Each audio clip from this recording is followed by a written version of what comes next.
Hello అండి, అందరికీ నమస్తే. నేను మీ Gaurav Krishna. Welcome back to our wall poster. So ఏంటంటే ఈ వీడియోలో మనము thumbnail చూసి మీరు ఏదైతే రావడం జరిగిందో, ప్రభాస్ రాజు గారి నిజంగా డౌన్ఫాల్ మొదలైందా, ఎందుకు ప్రజెంట్ సోషల్ మీడియాలో బజ్ అనేది బాగా నడుస్తుంది, అసలు దేని ఆధారంగా వాళ్ళు ఇదంతా చెప్పడం జరుగుతుంది అనే విషయం గురించి మాట్లాడుకుందాం. ఏంటంటే thumbnail చూసి వచ్చిన వాళ్ళు కంప్లీట్గా వీడియో చూసి మీరు కామెంట్ చేయండి. గజిబిజిగా అర్ధాతరంగా మీరు కామెంట్ చేస్తే ఏమీ అర్థం కాదు.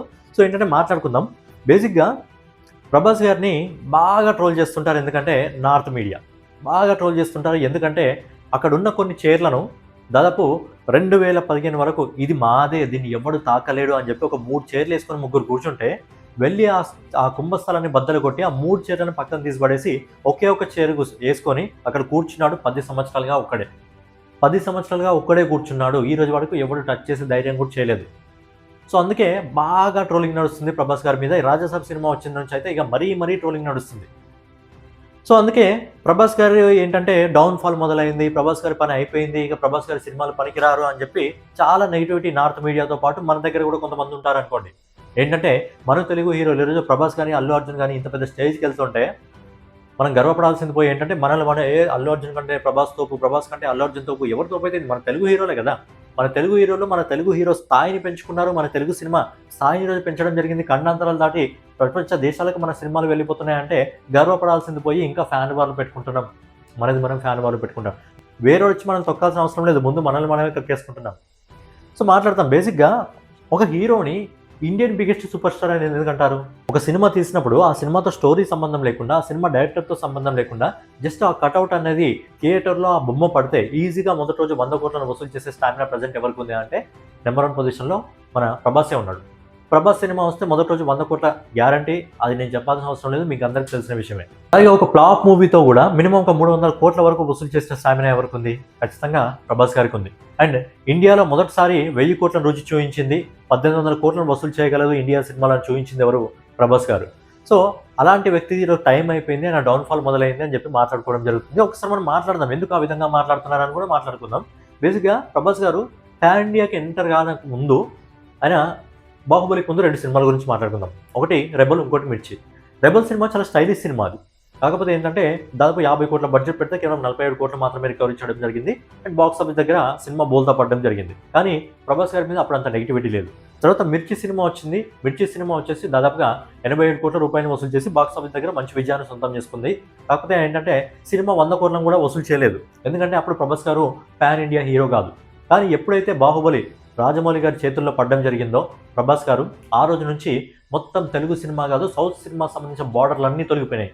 దానికి కారణం ఎవరంటే ప్రభాస్ గారు దాదాపు 5 సంవత్సరాల కాలం, ఒక హీరో 5 సంవత్సరాల కాలం ఇచ్చేయడం జరిగింది. 5 సంవత్సరాల జీవితాన్ని తీసుకొని ఒక డైరెక్టర్ చేతిలో పెడితే ఈరోజు అంత పెద్ద పొజిషన్కి రావడం జరిగింది. ఎవడో పుకట్లో ఇచ్చింది కాదు అది.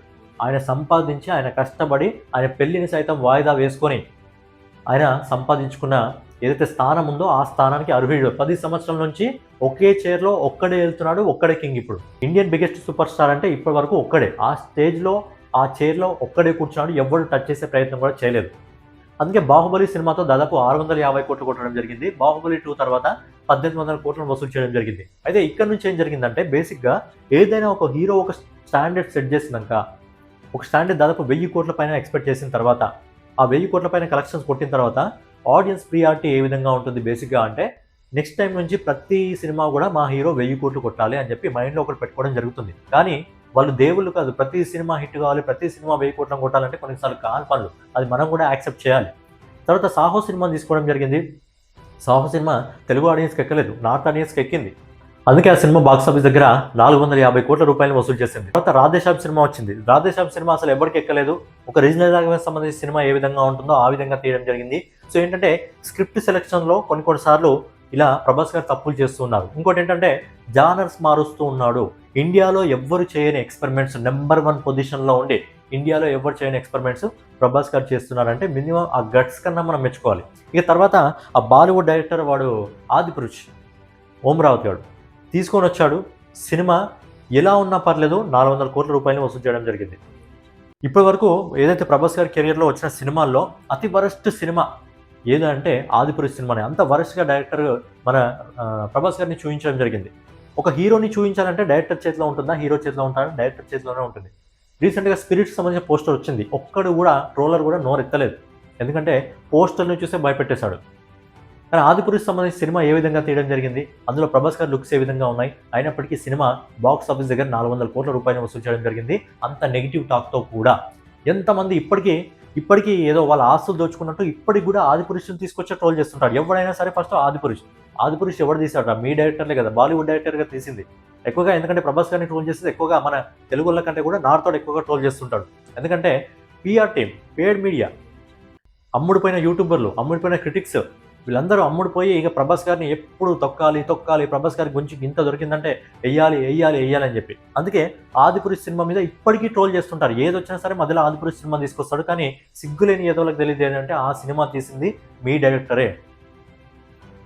ఇక తర్వాత వచ్చింది ఆదిపురుష్ వరకు అయిపోయింది. అసలైన కథ ఇప్పుడు మొదలైంది. సలార్ సినిమా బేసిక్గా ఎంత మంచి సినిమా అది, కానీ ఆ సినిమా మీద నెగిటివిటీ ట్రోల్ చేయడం జరిగింది. సినిమా రిలీజ్ అయిన తర్వాత 1 ఇయర్ మొత్తం ఓటీటీలో ట్రెండింగ్లో ఉంటే, తర్వాత ఓటీటీలో చూసిన తర్వాత ఆ ఎదవలకు సిగ్గొచ్చి సలార్ సినిమా బాగుంది, అప్పుడు మేము ఎదవలం కాబట్టి మా బుర్ర లేదు, మాకు అర్థం కాలేదు అని చెప్పి అప్పుడు నోటికి మంచిగా మళ్ళీ సలార్ సినిమా గురించి మంచిగా చెప్పడం జరిగింది. సలార్ సినిమా ఎంత వసూలు చేసింది? 600 కోట్లకు పైగా వసూలు చేసింది. ఎక్కడి నుంచి మళ్ళీ ఎక్కడికి వచ్చింది? మళ్ళీ తర్వాత కల్కి సినిమా వచ్చింది. కల్కి సినిమా ఎంత వసూలు చేయడం జరిగింది? 1000 కోట్ల రూపాయలు వసూలు చేసింది. ఇప్పుడు రాజాసాబ్కి ఇంత మిక్స్డ్ టాక్ వచ్చినప్పటికీ ఇప్పటికీ ఆ సినిమా 260 కోట్లకు పైగా వసూలు చేస్తుంది. 300 కోట్ల దిశగా సినిమా వెళ్తుంది. రాజాసాబ్ సినిమా వెనక్కి తగ్గగానే ఆయన స్థానం తగ్గింది, ఆయన స్థాయి తగ్గింది, కథమిగా ఆయన డౌన్ఫాల్ మొదలైంది అని మాట్లాడే వాళ్ళందరూ తర్వాత ఆయన లైనప్ చూసి మాట్లాడుతున్నారా, చూడకుండా మాట్లాడుతున్నారా వాళ్ళకి తెలియాలి.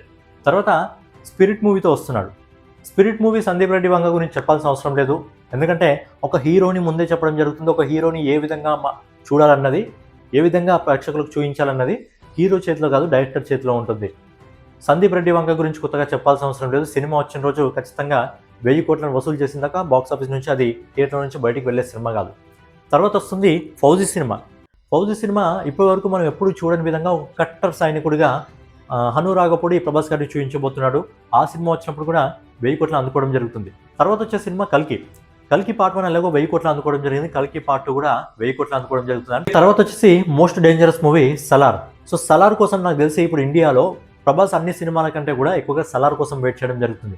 సో ఇప్పుడు స్పిరిట్ వచ్చినప్పుడు 1000 కోట్లు, కల్కి వచ్చినప్పుడు 1000 కోట్లు, ఫౌజీ వచ్చినప్పుడు 1000 కోట్లు, అలాగే సలార్ వచ్చినప్పుడు కూడా 1000 కోట్లు. బ్యాక్ టు బ్యాక్ 1000 కోట్ల సినిమాలే ఉన్నాయి.